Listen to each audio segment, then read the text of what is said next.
To replace the convection room air blower, locate the two wires leading from the control board to the room air blower and disconnect them.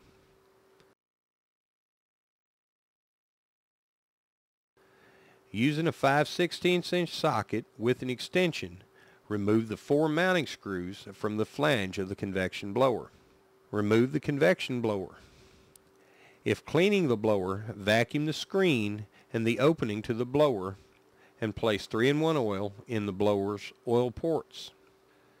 Vacuum out any dust buildup in the stove's heat exchanger chamber.